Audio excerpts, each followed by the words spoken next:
question? Mark? Yeah, kind of one for each, or 1.5%. Oscar, in terms of these explaining the higher than expected malnutrition numbers in India, there's been a number of studies recently that seem to claim that this open defecation is the dominant cause for that. Are you all working on that? Do you agree with that? Or where does that stand? One thing would be great if that was true is that then the policy implications of these studies in terms of investments and toilets and so forth. But is that really the consensus? And then percent, just one quick, of that, it's like 10, 12 million tons a year of exports. How much of that is basmati or the others? And then on your small farm, large farmer program, which sounds really exciting. Let's say it works out well, like it could, from what you do. How do you go about upscaling that and downscaling that? Yeah. You want to answer the question? Let me answer the first. Out of the 11 million ton Indian basmati right now is on 4.5. The rest is non-basmati, and bulk of the non-basmati is parboiled rice. Sona Sabu and MTU 1010 to African market there. The small farm, large field, initially we thought it was a way to push our technology to the ground, but now it can go on its own. The way it's been stepping up, it can go on its own with any varieties. You don't have to have a stress on variety there. Right now I'm negotiating with NABARD to have 100 pilot site only in Odisha. So what we are doing in this pilot site, we are trying to bring 100 villages, farmers from 100 villages to this pilot site. With the first time it was very difficult to convince farmers. But once the other farmers tell, your current participant become your ambassador for the technology. We are hoping that's the best way to scale up when the other farmers are vouching for that, other than telling everything. You were asking whether we are working on water and sanitation. The open defecation problem. So we are not really working on open defecation to any extent, but clean drinking water is something we are working on in Jharkhand. Sorry? RCT on open defecation. That's yet to begin. So there is a proposal to do an RCT on something called the CLTS, a community-led total sanitation program, which was started in Bangladesh but then moved to India, and we are trying it out in 20 villages in Uttar Pradesh, eastern Uttar Pradesh. But can I just add something? There's only one credible study on the open defecation and nutrition, and that was done by Dan Spears, and it was done as a statistical analysis. And he did not really include all the other factors in there. If he did, the open defecation part may not have been as big as he shows. It may be capturing a lot of other things happening. Clarification from Sam. Yeah. When you say farmers are able to get higher price, the numbers you are given not even MSP, minimum support price. How is it better price? Yeah, that's very good question. In Odisha, the MSP really doesn't make anything. Okay, Odisha, the average price in actually around Bhubaneswar is 9,000 rupees, whereas the MSP is 14,000, 15,000 right now. Okay, so we are not talking about MSP at all. Nobody is going to buy MSP. Okay, because I used to do cotton modeling, yield forecasting in Texas, and I told farmers what price they should get. When they went to the market, said that the Cotton Economic Research Institute says I should be getting this price, they said go sell it to Cotton Economic Research Institute. So the MSP doesn't make sense. So as long as they're getting what they used to get, or what the prevailing market price, higher than that, that's what we are more worried about that. Good. Thank you very much. Very interesting papers. Sam, just for information, we are also mapping adoption of improved varieties in entire country.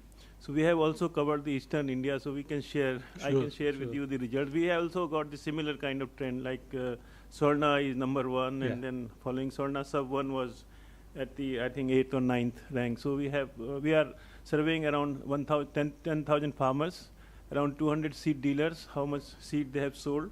So based on that, and we are taking pictures of the bags, so to authenticate whether the same variety is being sown or not. So we can discuss that in more detail. It will be for entire country. So Eastern India is already over.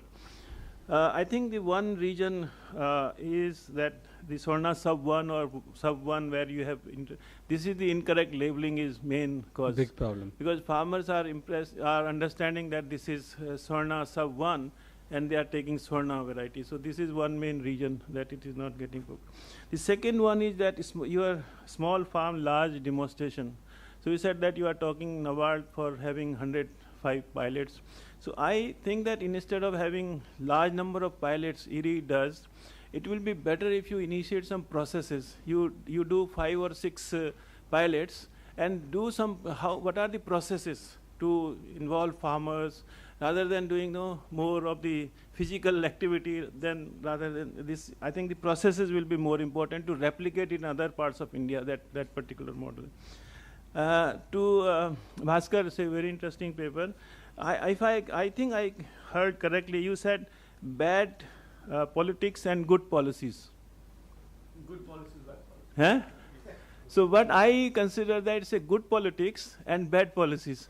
Because you said that $30 billion is the subsidy.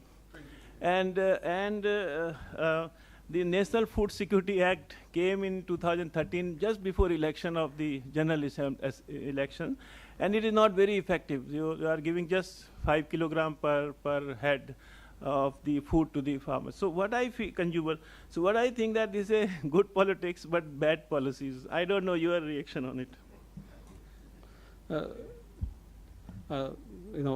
Yeah, we'll follow up with you. But one thing, the labeling thing, the results we have right now based on the fingerprinting, we know exactly what varieties were pushed as Swarna sub-1. That will be quite incriminating to the government agencies who were doing it. We know exactly what varieties were pushed. It's Puja, Lalat, some of these fairer husk. You cannot push Swarna sub-1 because the husk color is different. Reddish versus fairer. It says Puja, Lalat. These are varieties which are pushed the sub-1 there. The reason why I use the term good policies and bad politics is because no one wants to ring the bell, right? In terms of, if you were to talk about stopping procurement from states like Punjab for rice and wheat, there's this huge farmer lobby that needs to be kept in mind. Government knows very well that we need to push things towards Eastern India. But the moment you talk to a farmer in Eastern India, he says, well, don't talk to me about vegetables, first give me what you give to them. So I'm going to grow rice and wheat first, and then you can tell me to grow other crops. Now, these are all lobbies, right? We are talking to different lobbies, and therefore, the vote bank politics come into play, and therefore it is bad politics. Otherwise, there's no reason to call it bad politics. The policies are primarily fine, I think. So bad politics is bad politics from your point of view, not bad Not politics. from politicians' point of view. Or bad politics from the voters' point of view. From the stakeholders, yes.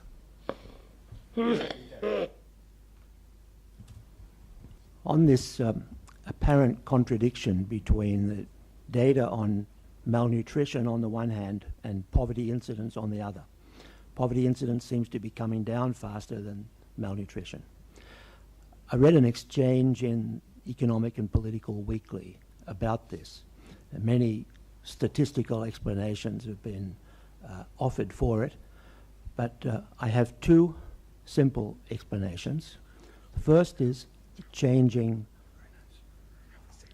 labor use, and so declining caloric requirement for work as work becomes more mechanized, as the population ages, as people move off farm. Caloric requirements are actually declining to an extent not captured by the recommended daily allowances. I couldn't be the first to have thought of that. I understand that even after you allow for that sort of story, there's still a discrepancy. So let's suppose that there really is a discrepancy remaining after we allow for the changing caloric requirements of work. What does it mean if there is such a discrepancy? It means that people are choosing to spend their additional income on things other than the things that the nutritionists tell us they should want. Well, a really irritating feature of nutritionists is that they think that the recommended daily allowances are somehow chiseled in concrete, the same for all people, the same over time, and that those recommendations should have absolute priority in people's preferences over everything else. So even if the data are correct, what it means is that households have different objectives from the ones that the nutritionists imply. Okay? What's wrong with that?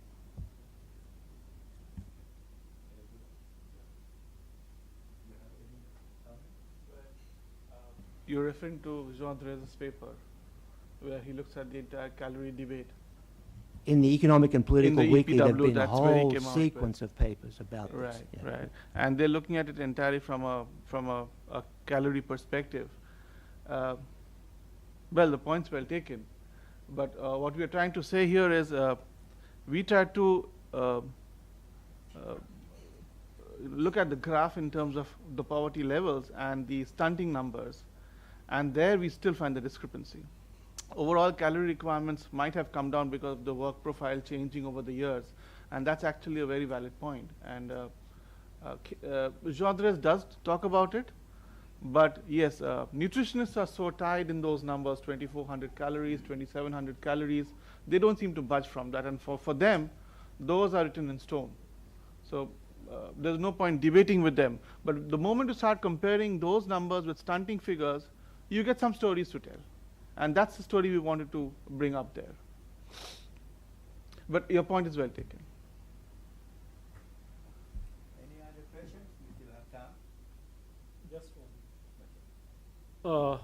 Just I was looking your presentation, Sam. It's very interesting. Say if you look at the contribution of crop improvement programs after 80s, 90s, so mostly it has been for most of the crops, but that is particularly true for rice. That has been in terms of non-yield contributions. And there, one of the major contribution is basically having varieties which are tolerant to different stresses. And if you look at the, let's say, fluctuation in productivity, rice productivity or paddy products in different ecoregions, even eastern India or maybe upland, right? So that has moderated over a period of time. It's quite stabilized, and that is one important achievement that has been made by the crop improvement programs. But when we look to the adoption of a particular variety for a crop like paddy, so their adoption is governed by number of factors. So it's not just only tolerance to one stress, it's number of things. It has to be, I mean, I hope in terms of productivity it's the same, but we have to look at the other characteristics also, like grain quality, stress to, I mean, tolerance to other kind of stresses. So if we look at that, so that will help in explaining the spread of Swarna Savan, because it's a major development, and it's really, I mean, everybody is really, I mean, why, I mean, just area is 0.4, 0.5 million hectare. Expect, I mean, it should cover more than that. That is generally what is the people just thinking. Yeah, thank you. When I talk about the flaw tolerance, this integration of a tolerant gene, according to scientists, everything should be remaining same. Grain quality, you know, everything should be same. Yield under non-flooded conditions, everything is same. You are just adding the flaw tolerance on top of a popular variety, Swarna. So initially we misjudged that it should replace the entire Swarna, which is 30% of the area. And you know, that was the judgment error we had because no prior experience of dissemination strategy. That was not part of ED's mandate, you know, initially. So it's a very new mandate where ED is responsible for dissemination, and I think that's where we missed it. But that's a lot of learning takes place where as we move ahead, we know exactly how important the targeting is, how important extension system is.